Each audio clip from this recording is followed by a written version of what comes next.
है मसीह का प्यारा वचन, ये है वचन प्यारा।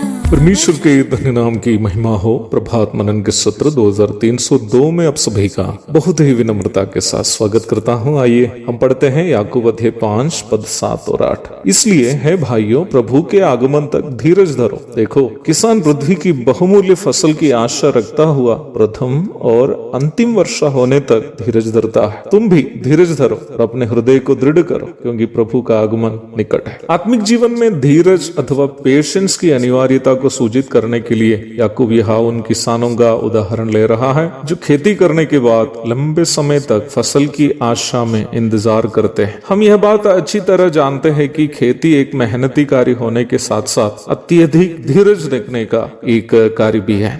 जुताई, बीज की बुआई इत्यादि के बाद पौधे जैसे जैसे बढ़कर आते हैं तो सिंचाई करनी है, खाद डालना है और पौधे को कीटाणुओं से बचाकर रखना है। और ये सब मेहनती कार्य करने के बाद इस आशा में भी रहना है कि मौसम कभी बिगड़ेगा नहीं तो जंगली जानवर नुकसान नहीं करेगा, ताकि फसल में कोई नुकसान ना हो। यही धीरज अंत में फसल की कटनी तक किसानों को इंतजार करने के लिए हिम्मत प्रदान करता है। मसीह जीवन भी धीरज के साथ बिताने का जीवन है। खेती का काम एक मेहनती कार्य होने के साथ साथ एक चुनौतीपूर्ण काम भी है। मैं सोचता हूँ कि इस विषय में मुझसे अधिक जो कभी खेती का काम नहीं किया उत्तर भारत के गांव में रहने वाले मेरे भाई बहन लोग जानते हैं, जिनके लिए खेती अपना दैनिक जीवन का एक हिस्सा है। कई बार मौसम बिगड़ने के कारण, अर्थात कभी बारिश नहीं होने के कारण, नहीं तो बारिश ज्यादा होने के कारण फसल नष्ट होने की भी संभावना है। परंतु हमारे किसान भाई लोग इतने धीरजवंत है कि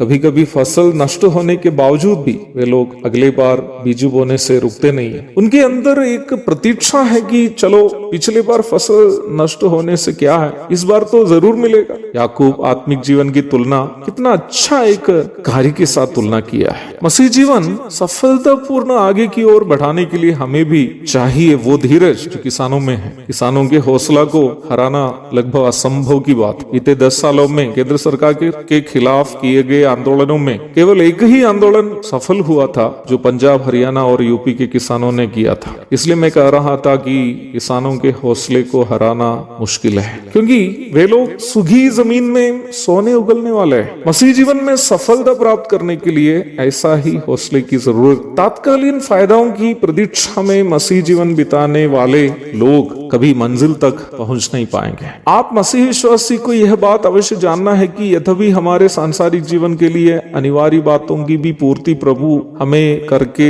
देता ही हो, मसीह जीवन का सही प्रतिफल हमें तभी मिलेगा जब हमारे प्रभु आएंगे।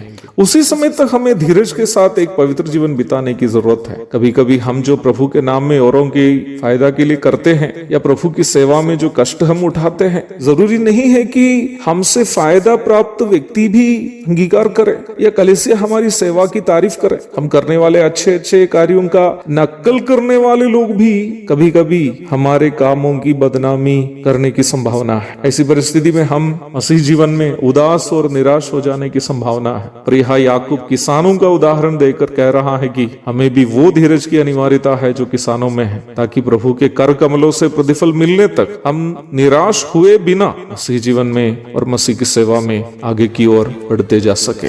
एक और शुभ दिन की धन्य कामनाओं के साथ आज का मनन में समाप्त करता हूँ। प्रभु आप सबको आशीष दे। आमीन।